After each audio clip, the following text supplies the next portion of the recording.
What is up, everyone? So we've been chugging along on the new coupe because I want to get this thing finished up so I can start enjoying it because it's the time of year and, well, I want to get to it. So we've been chugging along. In the last video, which we literally just stopped filming, you guys saw Spoon made this beautiful downpipe to, well, basically made the full exhaust right here, dump tube, everything. So if you didn't see that, go watch the last video. We're just waiting for the heat wrap to show up so we can wrap this thing up because it's tight in there with the brakes on the left-hand side. The right-hand drive cars don't have to worry about that, do they? No, it's nice. We've been doing a lot of Jay-Z stuff where the turbos are on the other side, which is nice. So we actually have to do some heat management on this one and be very careful about it. The next piece of the puzzle is going to be plumbing up the intercooler. Dun, dun, dun.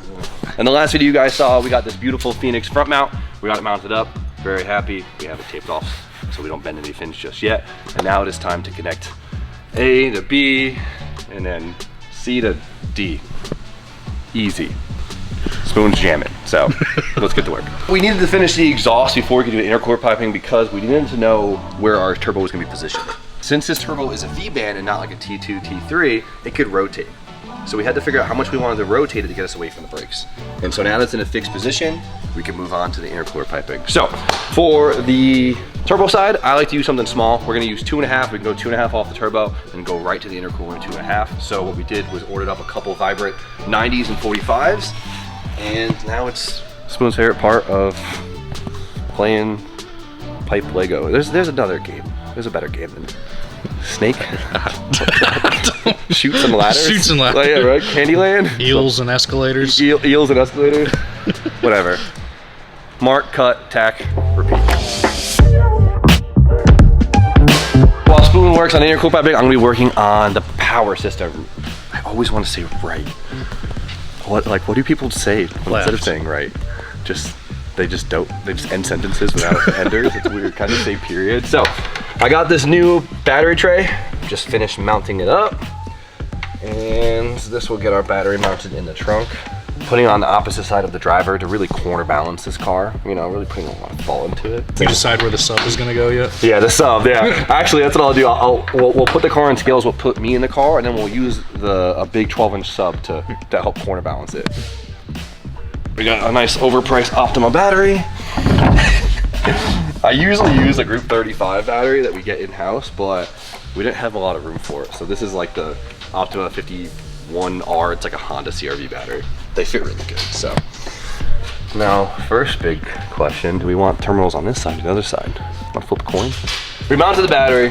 Now the next thing we need to mount is a breaker, right? So we need to make a breaker so if anything shorts inside the car for the power system, this will trip, right? And it's also acts as a kill switch, which is really nice. Obviously we want this as close to the battery as possible, so our lead to it is short, and I decided up here out of the way is nice. What do you think? I like it there. It's low key. I was thinking about putting it down here, but this way, nothing can get to it. If you have to, run up, hit the button, and then boom, you trip the circuit. Bare metal, not good. Sealed up. This car, we saved this car from rusting. We can't make it rust again. If you guys have been watching the channel for any bit of time, you still haven't bought a rib nut gun, do it. Best way to insert threads into anything. Amazon, baby. We should do one of those Amazon like cart things. Isn't that a thing? Don't influencers do that? Like essentials that you need? Yeah, or they do the Amazon wish list, like when the e-girls put like bath bombs and Stanley cups and stuff on it. Oh, that's cool. Yeah. Right spot. I love filming with a car with no glass, so I can. Oh, it's so nice, right? Okay. Cool. So we have our battery mounted, we have our breaker mounted. Now there's one more thing we need to mount before I want to run some cable. So we're trying to run the whole power system today, right? And so what we need to do is we need to get power to the front of the car since the battery is in the back. So power in the front of the car, where does it go? We need power to our starter, right? It needs a heavy draw spot. We need power to our alternator so it could recharge battery. Then we need a spot for, well, the chassis communication to get power. Powering the harness or power the dash or lights, all of that. So we need to find a point at which we can run that wire. But for this car, since we have no chassis harness and we're gonna build into it later, we need to point a point in that we could build off of. And so they sell these bulkheads right here, which are really nice. And what this allows us to do is put a post somewhere on our firewall. So I'll use like this heater hose line right here. We got a hole already, might as well use it. And now this will allow us to run the battery to here, and we could now use this as a post. So we could, on the firewall, so on the inside of the car, pull off of the terminal for the inside of the car. And then now we could pull off of here to power the alternator and the starter. Super, super handy. It sucks if you don't want to drill like a 1.5 inch hole in your car, but so I'll put this. I like that spot. You like that spot? We're not running heat, so screw it. All right, so now we got to bridge it all together, and I'm going to show you guys a very professional looking way, but it's actually pretty cheap parts, so it works for me. First thing is your power wire.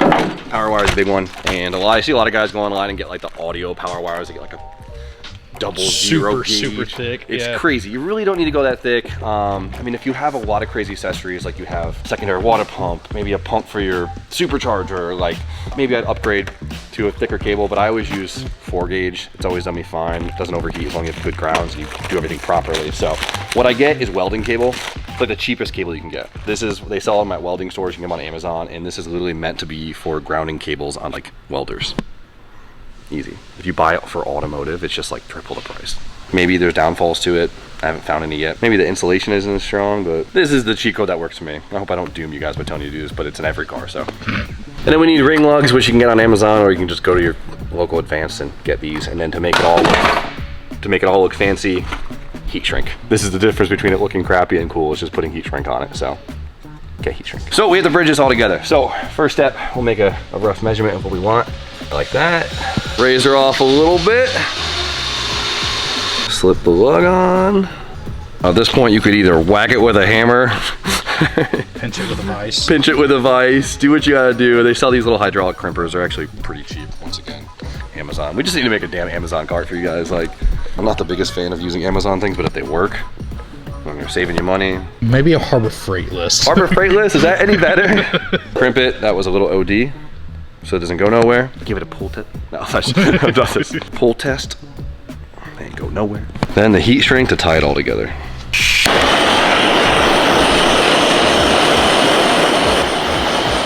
Come on. Come on. The heat shrink makes it look professional, doesn't it? Yeah, it looks good. Trick your friends into looking like you know what you're doing, but put some heat shrink on things. Slip this thing on and look at that. Then we can hook this up to the battery, and I hate these type of battery clamps, but this is what we got, so we're gonna use this for now. You could always put a lug on it later. All right, Austin, where are we going to next? Pretty little switch we had on the firewall. Sometimes it's easier to run the cable through the car, sometimes it's easier to run the cable under the car, whatever suits your build. In our case, I think it's a lot easier just to put it on the inside. There's nothing in here yet, so I'm gonna run it through. I mean, I can honestly go through the little quarter here. That'd be kind of cool. Can I get up in there? It's pretty high up, so I don't really have to worry about this quarter getting stove in and pitching the power cable. I just had the damn thing, and I dropped it for the clip.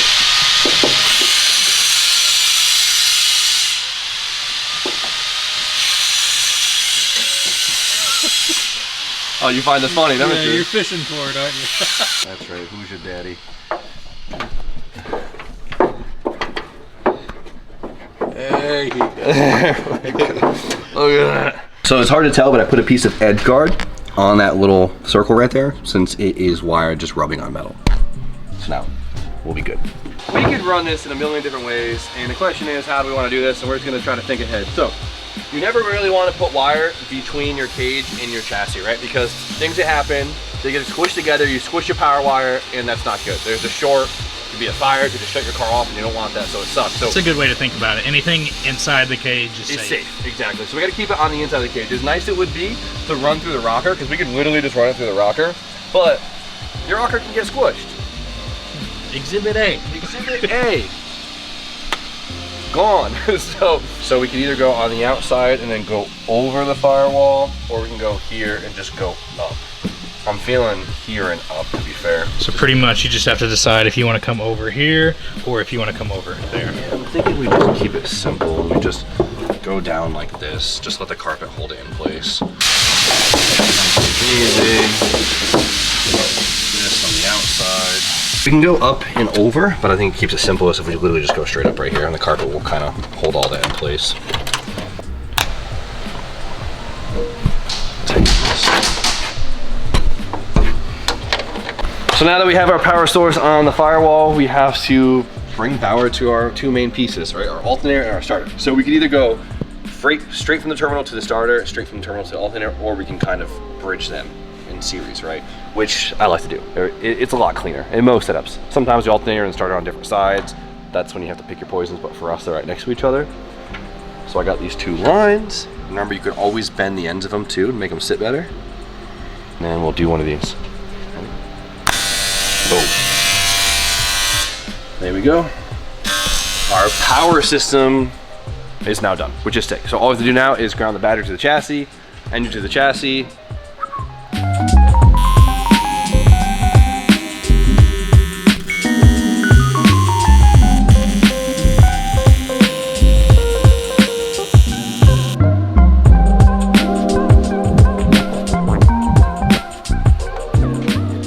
One pipe, don't gotta worry about extra couplers leaking. We love that.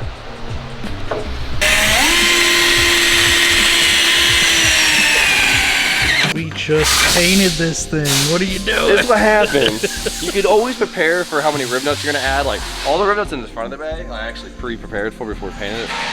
Nice, but you can't prepare for it, all right? Drill holes, touch up the paint, rib nut, repeat. And we got a big old ground going right to the shock tower. Love that. All right, so before Spoon can weld this thing in place and finalize this side, we actually have to heat wrap the downpipe and put it back in so we can make sure that the position is 100%. They get a little bit fluffier and fatter with the downpipe, so we want to heat wrap it to make sure we can put this in the optimal position. So while Spoon does that, I gotta finish up this side, so, well, we can run the piping.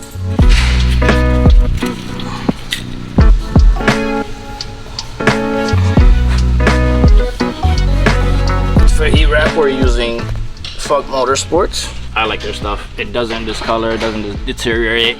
Couple cheat codes or tips. Wear gloves. Unless you want you and your girl itchy. It'll quickly wreck your day. It's pretty much just fiberglass mat you're wrapping around it. Soak your wrap. I don't know where I picked this up from, but it helps stretch it on, and then as it dries, it tightens up even more. Spoon showed me that trick, and it's like life-changing. To hold it in place, at the beginning, I'll wrap it over itself a few times, and then very bottom, I'll use a regular worm clamp. I hate those steel zip ties, they never hold. Ta-da! There we go.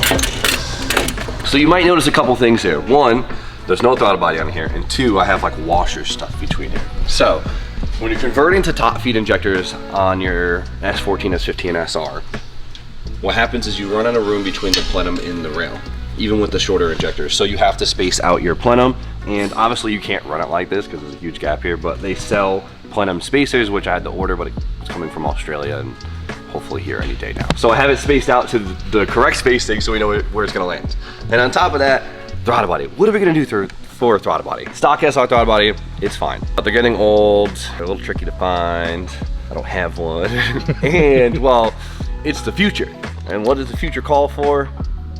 E-throttle, baby. This is an electronic throttle body, and so now we will have ultimate control of our throttle electronically. What's nice about electronic throttle body is there's a couple of functions that you could really utilize to make your car that much greater. One, we don't need an IAC anymore, right? We don't have to control airflow around the throttle body to make sure this thing idles smoothly. We can get rid of that and just run off E-throttle. On top of that, we could also use it to control our power bands, especially at the limiter. We can make sure that we could use the throttle to actually soften the limiter versus just using an ignition or fuel cut to make it harsher. On top of that, there's a bunch of other motorsport functions that we can also utilize with the E-throttle.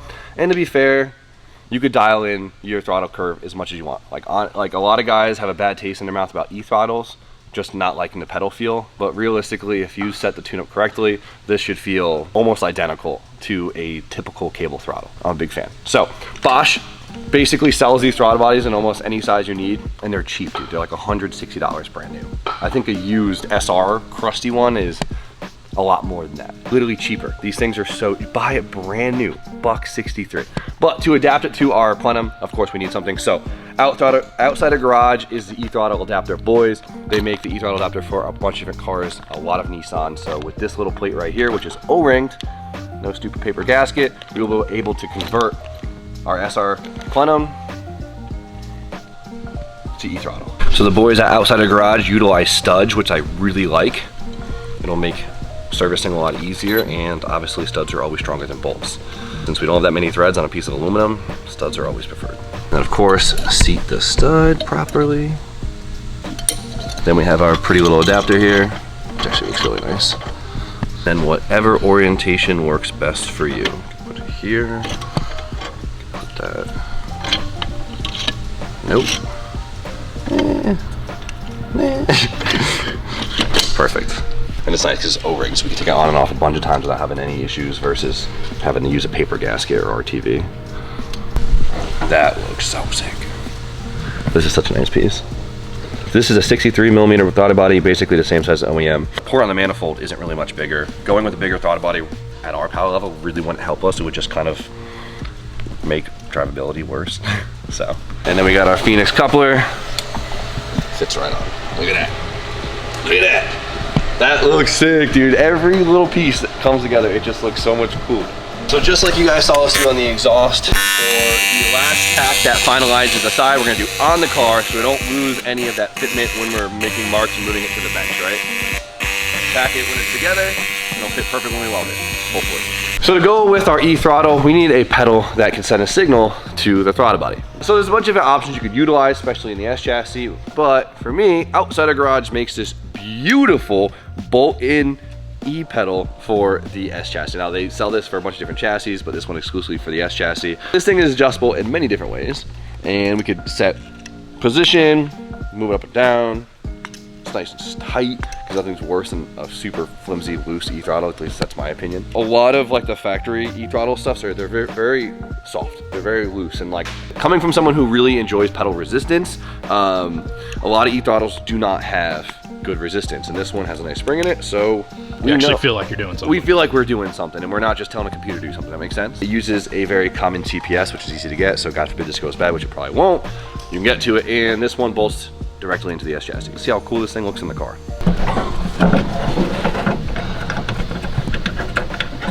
How's that look? Does it look sick? It says 240SX on it. Yeah, it's fire. I love it. Fancy pedal man Jim, you know? That's what they call me. Jim the foot. Jim the foot. We need a strong pedal to hold up to this foot, and this is the one.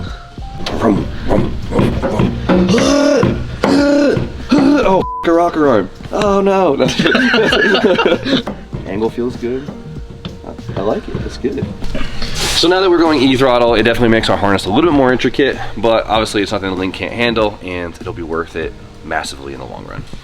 What's nice now is we don't have to run a cable through the engine bay. Don't got to worry about it being close to the exhaust, get in the way of things. But what we do have is now a hole in the firewall.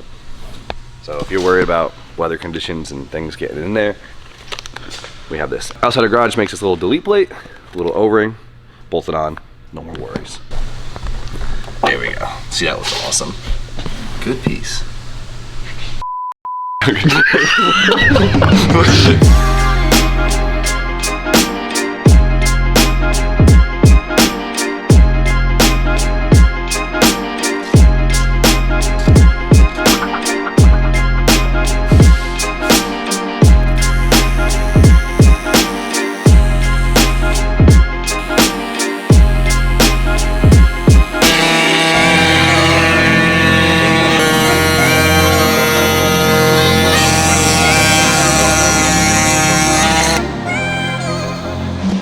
Since we have an E-throttle now, we don't need an idle air control valve, which is nice because on here they are ugly and right on top. So make a little delete plate, drill some holes, we'll be good to go. There we go. Not bad. I'll take it. Sure looks a lot better than that big old IX sitting on top. All right, so while Spoon lays the fancy beads down on the piping, I want to show you guys one thing. So as you guys know, I've been trying to work on this car as much on the weekend as possible because we're just trying to bang it out. One thing I want to show you guys what I'm going to do this weekend is finish up my fuel components. This stuff it's kind of satisfying to do, and it's fun to not do on camera because I can just take my time and enjoy myself. Our fuel plug, as you guys know, we use Dishworks fuel components for everything. They have always understood we've never had issues with anything. Easy to install, great quality. You know the deal. We have a great partnership, and I absolutely love this brand. As you guys saw, we got the hanger, but it's empty. Right now, it's basically just a box, a bladder, and some foam. We need something to actually make this usable, and Dishworks makes just that. I think we're gonna guess it's this big box right here, right? This thing, I've only seen pictures of it, and it looks absolutely beautiful. it looks absolutely beautiful online, so. Oh, that's so cool. That's beautiful.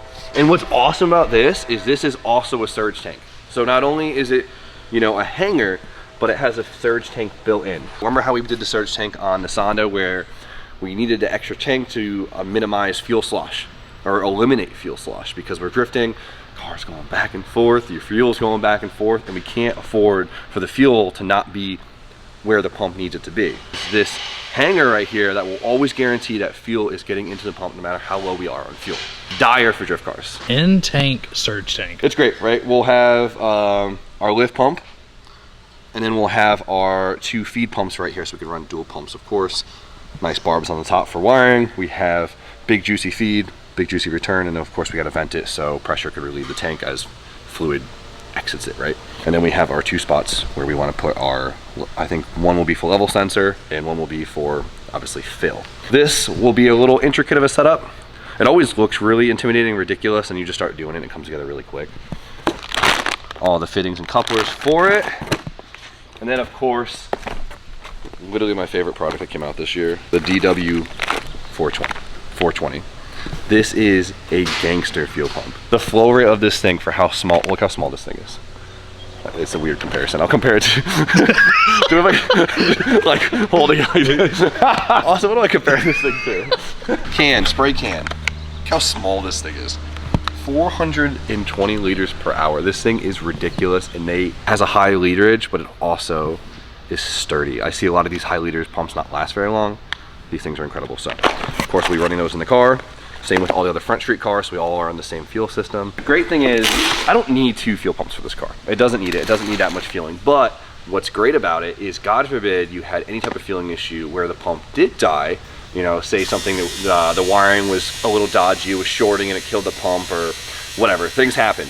I could have the second pump still in the tank and make it so I could always switch over to the second pump if the first pump dies. It's an amazing safety because no one wants to be out of a comp because they have to change a fuel pump. We got this, a bunch of lines, a bunch of fittings, and so hopefully in the next video you guys will see the fuel system done on this thing. If you want updates, of course, just go follow my Instagram at Jimmy Oaks. I post it quite a bit. I've never plugged my Instagram on YouTube yeah, before. you never really do. At Jimmy Oaks. And if you want to see pictures of baby James, I post him a lot.